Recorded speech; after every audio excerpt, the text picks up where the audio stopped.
Warning, this video contains footage of Super Kid, an animation so horrendous that it's practically torture. Viewer discretion is advised. You're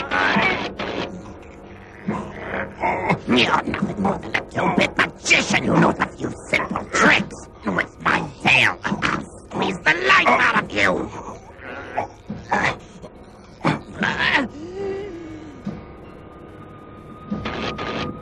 Don't you remember, Judogi? You told me where your power comes from! Super Kid is a South Korean cartoon created over the span of 3 years and released in 1995 by some musty fuckstain named Yi Young. It's a poor attempt to capitalize on the growing success of Dragon Ball. Somehow this abysmal pile of horseshit made its way to the West and dubbed by the Ocean Group. Thanks, Canada. Today's video is an attempt to expose the majority of its problems and also share with you the single worst piece of animation that I have ever seen, because it's likely that no one here is masochistic enough to actually sit through nearly 2 hours of it without gouging out their eyes and jamming a pair of scissors into their eardrums. So grab a bucket and ask a friend to hold back your hair. Let's begin. This movie follows the aptly named group of heroes called the Super Kids. Who are they? How the hell am I supposed to know? The only information present exists right here within this CRT screen aboard this flying car. You're probably asking yourself, but Bob, how come I can't read anything on that screen? Well, that's because this entire fucking movie was recorded off of another TV screen with a camcorder. Just when you thought it couldn't get any worse, there was no tripod to stabilize the camera, and whatever yeasty shitloaf decided this was a good idea also took the liberty to arbitrarily move the camera all over the place, zooming in and out when nothing is happening. If you're unlucky enough to sit through this entire gut-wrenching experience to see the credits, or lucky enough to own a working Death Note and would like to extract sweet, sweet vengeance upon whoever gaping spunkhole brave enough to tack their name on at the end, you'll see that there's a section dedicated to the camera work, so it's safe to say they had no idea of what the fuck they were doing. What I can decipher from these screens of halfway visible English is that the group is not actually called Super Kids, but instead the Gokdari group, named after their leader, the blatant Goku ripoff, who isn't actually a kid at all. He's nearly 200 years old. His only discernible trait is that he's allegedly full of chivalry. Yeah, we'll see about that.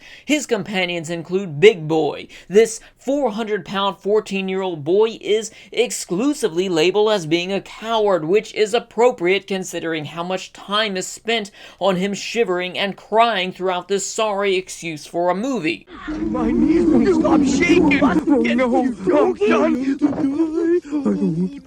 done! This pathetic shit stain right here looks like Piccolo's meth head uncle that nobody talks about. All his info sheet says is that he is a space superpower, whatever the fuck that means. Oh, he's kind of a creepy-looking alien, but I'd date him. You have got to be shitting me. Now I get it, this is a kid's cartoon and they're generally loaded with positive morals, but this goes far beyond the whole true beauty is on the inside bit. Kids, please don't date meth addicts. They may as well have her hooking up with the old man for college money. Since we're looking at her already, this vaginal windsock is June, because fuck trying to pronounce that. June over here takes up the first 2 minutes of this movie by sleeping behind her desk in a news station. Yes, that's right, this movie starts by focusing on a minor character sleeping for 2 minutes, and that's only after a 4-minute long trailer which practically recaps the entire movie. Jude is awoken by the most obnoxious ringtone that I have ever heard, and believe me, I've heard quite a few after waiting in a Walmart checkout line. This is Miss June speaking. What's the scoop? What took you so long to answer? What are you doing? It's here that Jude is informed that super kids are finding the kidnappers of some scientist named Elwood Kristoff. So did this scientist escape and disclose the information leading to the discovery of his perpetrators, or do they still have him locked in a basement? We don't know, and it doesn't matter. It's only an excuse to introduce us to the super kids. Outside of this, and being some sort of strange love triangle for Big Boy and Uncle Pickle, this character of Jude has no reason to exist. As Jude sets out in her flying car that the animators can't remember how it's supposed to look, we're given a look at the shitty info sheets providing information about way too many characters. Apparently there are a total of 8 super kids, 2 of which are introduced and forgotten about within the same 5 minutes. I'll get to them later, but the remainder of the characters displayed within these files exist simply because the creators had what they thought to be a cool idea for power, with the exclusion of Big Boy and Gokdari. Finally, after 10 minutes of boredom, we're treated to a single fight scene. But don't let it fool you. Super Kid never manages to progress in any sense of the word. Each minute you watch is worse than everything you've seen so far. For me, this movie wasn't just one bad experience, it was my worst animation experience that I've ever had, consistently regressing 217,000 times. Whenever they do get around to the action, you can only expect so much when considering everything we've seen so far. On top of the visibly poor animation quality, the creators seem to have no idea of what a fight actually is, as villains do things to hurt theirself. Cry. I was trying to give up. You weren't listening to me. Fart. And now you will experience true evil.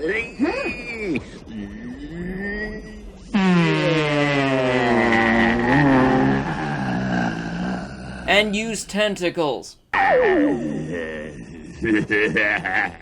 Here's looking at you, kid. And you look good enough to eat.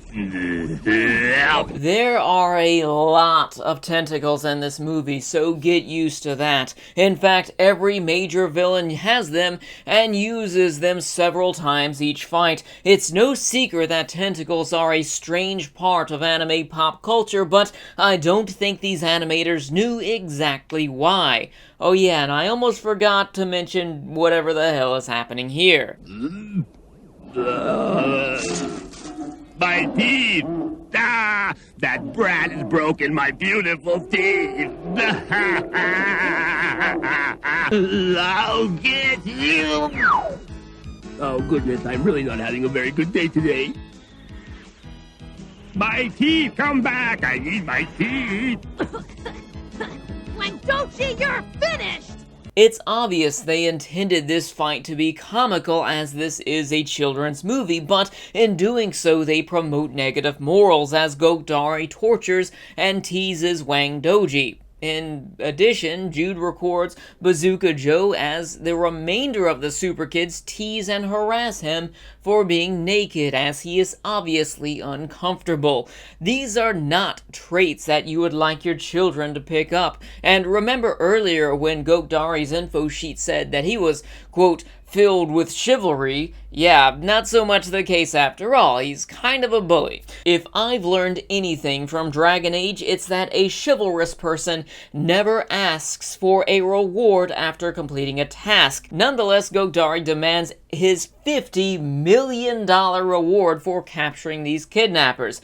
After getting his money, he lets his enemies back out of his magical Pokeball Phantom Zone staff, which I can't begin to describe how bad of an idea that is when considering how much trouble they just went through to capture them, and also how hard it was for us to watch. After the production team destroys their only thread of competence by undermining their own characterization within the first 20 minutes of this movie, they continue to destroy the technological consistency by displaying a holographic newspaper and an abacus in the same room. I could understand having a CRT screen aboard a flying car because those types of monitors were irrelevant during the production of this disaster. What makes it worse with the abacus is that you know he's counting $50 million with it. Also, what's up with Big Boy's belly biscuit? Pull your shirt down, nobody wants to see that. If you're like me and everyone else I've watched this movie with, which at this point is 9 people who will probably resent me for the rest of their lives, you'll feel like you're starting to lose your fucking mind at this point, and that's when Captain Crunch walks in. If he can find the key. In other news, it was an early day today. This looks like the Super Kid's office to me. The Captain explains to the Super Kids that there's an even stronger villain on the loose who traded in his family for a box of gold.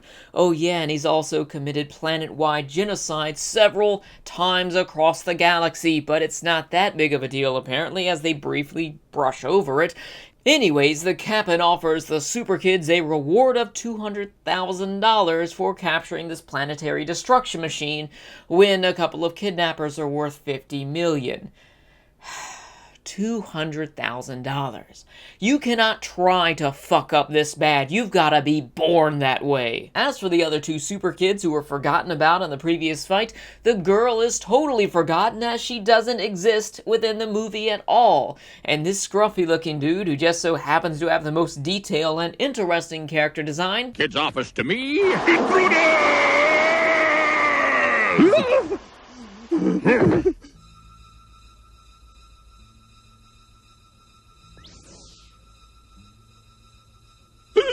What's wrong? What did I do? Huh?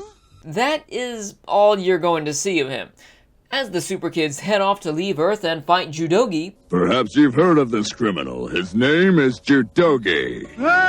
Did you say Judogi? They all board their giant Mazinger Z ripoff and fly, or slide a repeating picture of sky past it several times until it's in outer space. And what the hell is that? It's here that we learn the extent of South Korea's knowledge of space as the Super Kids fly through a black hole and reach a destination of 7 light years away and over the span of 10 days, which means they practically travel 25 trillion miles an hour, which is roughly 37,000 times faster than the speed of light. On board this giant mech, Big Boy voices his concern over the shortage of food on their 20-day round trip. Oh, yes. Where to begin? Cakes, candies? It all looks so good. You ate all my food? But I need my food. I'm a growing boy. Oh no, my stomach. I feel faint. Here we see this guy revealing his robotic hand for absolutely no fucking reason, as if things don't make enough sense already. When the mech lands on their destination planet, they have a magical flying carpet. Why? Once again, Gokdari displays his chivalrous demeanor by blasting the fuck out of the planet's harmless indigenous life forms. From here on out, this movie features 3 villains, one of which is this sorcerer with ADHD. Stop teleporting! Ironically, this character has the most detailed backstory, as he is the only one who's doing something for a reason. Basically, his son was accidentally killed by a police officer, and now he helps Judogi. His name is Judogi. Did you say Judogi? Destroying planets and killing countless innocent life forms across the galaxy. You take what you get with this one. There's also this red monster. Where the hell did he come from? He is actually the guy who was probably going to be an android until they realized it's easier to animate a red blob creature. I wasn't expecting you to return so soon, but I assume you've captured Judogi. If that's the case, let me reward you.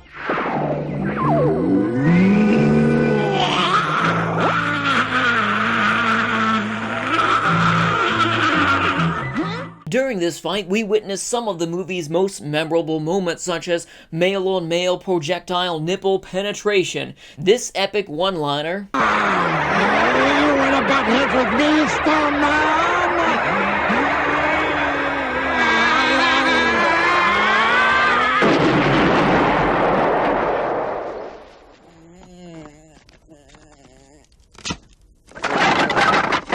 You must really have rocks in your head to think you can headbutt me. And terrible sound effects.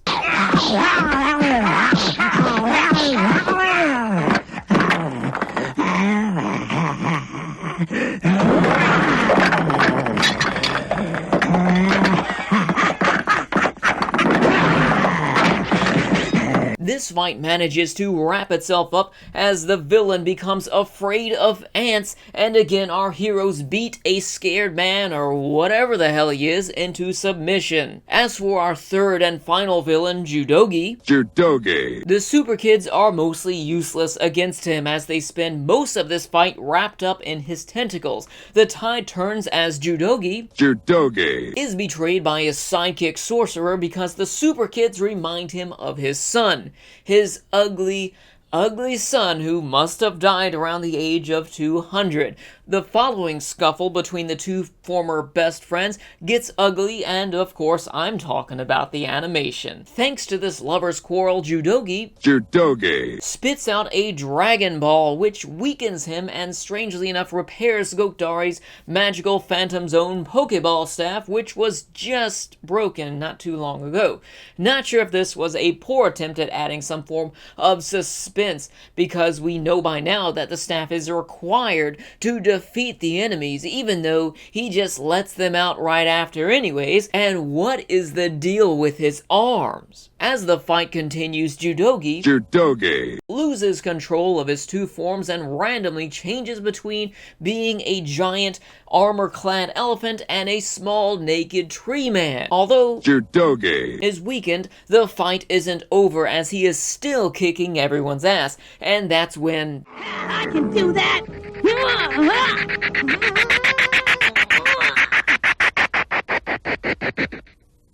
Hey, Judogi, why don't you pick on somebody your own size?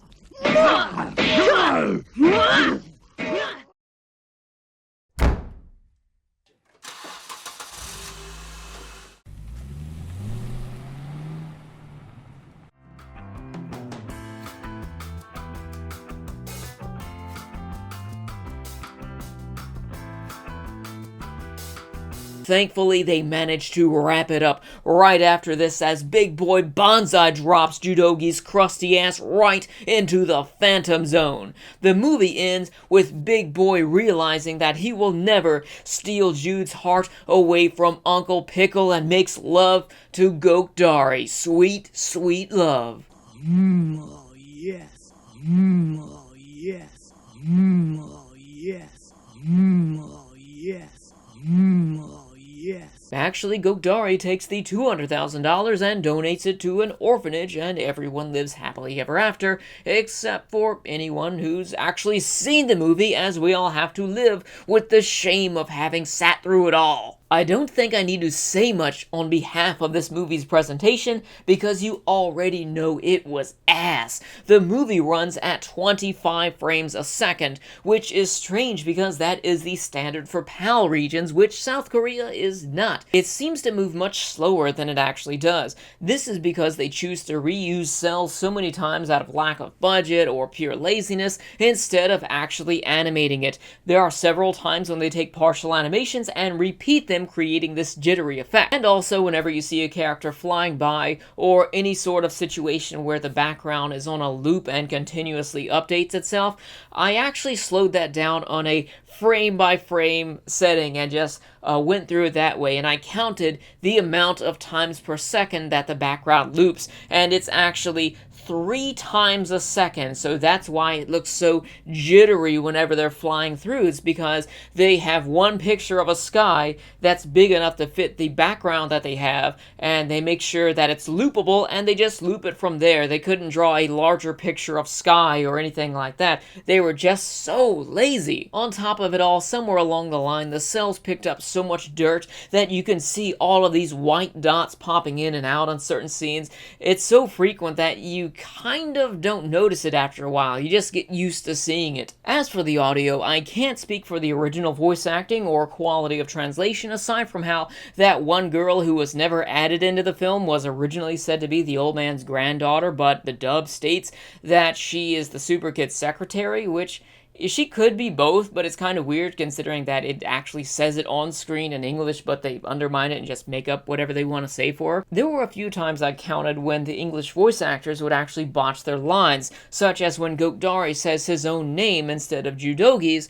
and I really can't blame them for not caring, because I wouldn't either if I were them. Also, if you're crazy enough to watch this movie through and see the credits, or just see what I'm posting here now, you'll see that the Ocean Group was accredited with creating the dub for this, and they use something called word fit technology, which actually changes the speed and tempo of all of their dialogue lines and matches it to the mouth flaps of the characters, and this really takes away all of the emotion of the characters simply because you really can't understand like what they were originally trying to go for with their lines, basically.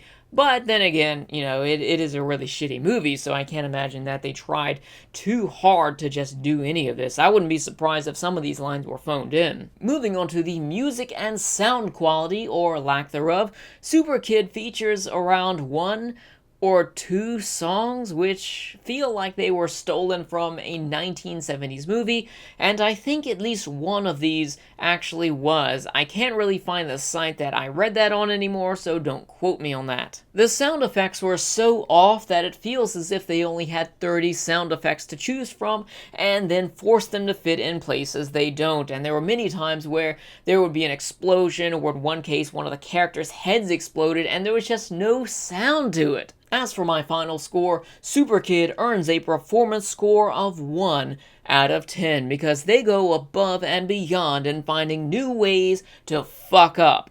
As for my enjoyment level, I also give this a 1 out of 10, which I think may be the lowest enjoyment score that I've ever given anything.